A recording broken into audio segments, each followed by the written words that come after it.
Well, hello everybody. Welcome to my YouTube channel. I've got kind of a different video today. This is an instrument that I built recently, but as you can maybe guess from the video title, I'm actually building this to sell. So this very instrument, if you would like to buy it by the end of the video, you can see the link down in the description.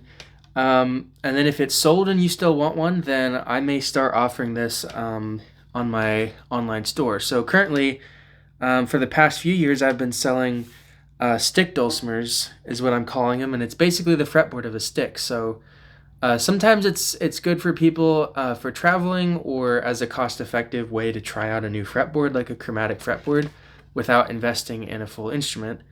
And then lately, I've also been selling box dulcimers, which are those very same stick dulcimers, just put on a plywood box. So it's still kind of a cost-effective way to try something out. But many folks have enjoyed it. So potentially I might be offering another one. So this is a banjo dulcimer.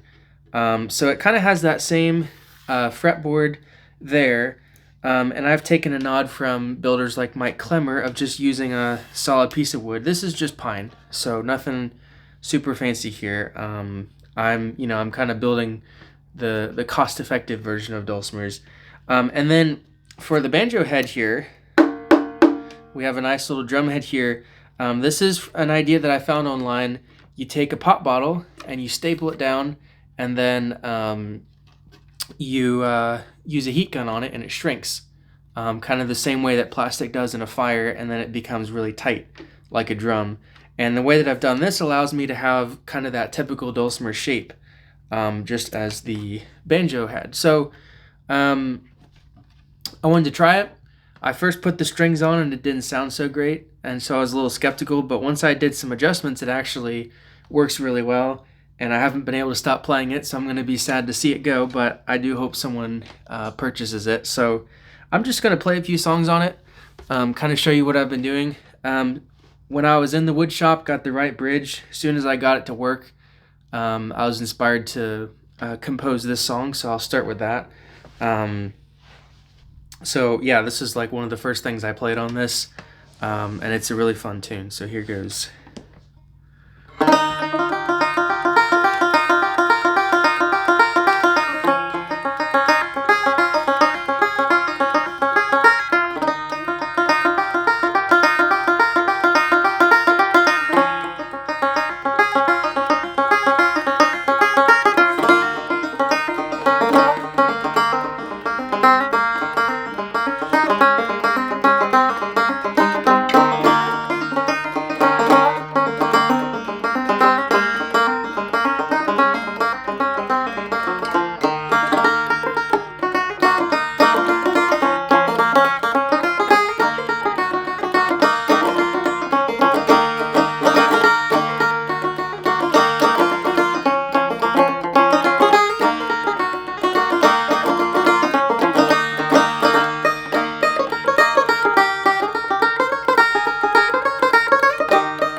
So that was a really fun song to me, just kind of finding those different picking patterns that just come out of this instrument. That song kind of switches between Mixolydian and Dorian modes, so that's really fun.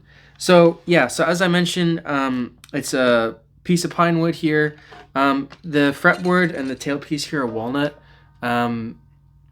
But for future builds, I don't use walnut anymore because it's too hard to find, so I've been using mahogany instead. But it still works well. If you do order this dulcimer, so it's got the 1.5 fret, 6.5, 8.5, and the 13.5. When you order it, you could also tell me what fret markers you want, and I'll put those in. And then I don't have any sound holes or anything, but what I'm thinking is if you order it and you have an idea of a sound hole design, we can talk about it. And I was thinking about trying to wood burn something. So kind of wood burn, maybe a heart shape or something else. I'm not an artist, but I can give it my best shot and see what happens. So yeah, so then the other thing I wanted to show you is that this actually works really well for finger picking. So I've got a medley of a couple songs that I'll show you for that.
So those are a couple nice tunes on here.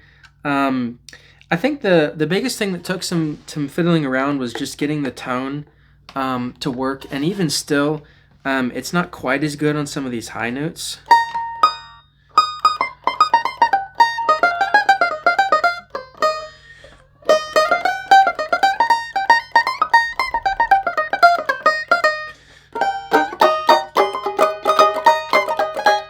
So, sorry, I'm kind of fiddling around there on camera, but so the higher notes sound fine, except that because of the way the drum head works and the bridge and all that, the different strings interfere with each other a lot. So when I'm playing these high notes, I'm getting really weird sympathetic vibrations with the other strings. So I think if you're chording up here, it's much better.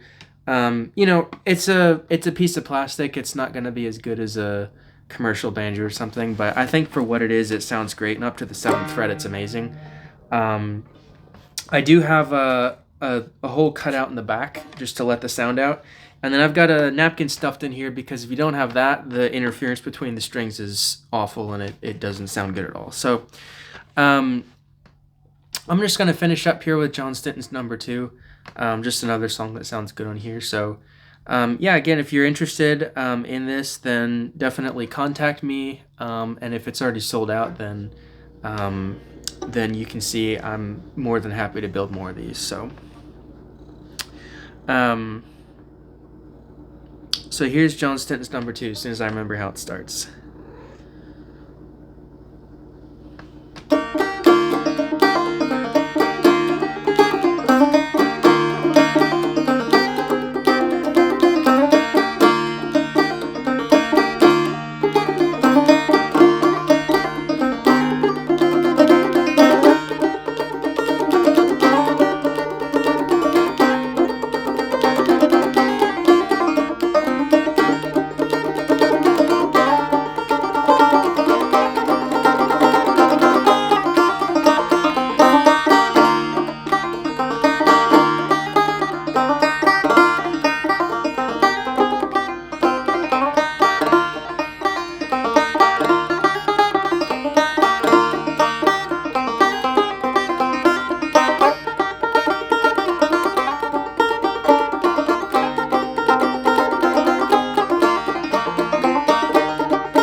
Well, thanks again for watching, and I hope you enjoyed the little interlude from the cat. If you happen to see the last Quarantune concert that happened in December, that cat was featured in the concert, and at the time we thought maybe she belonged to someone else, and we're trying to find the owner. Turned out nobody wanted her, so we ended up keeping her. So she may show up in my YouTube videos from time to time. So anyway, thanks for watching, and I hope to see you next time.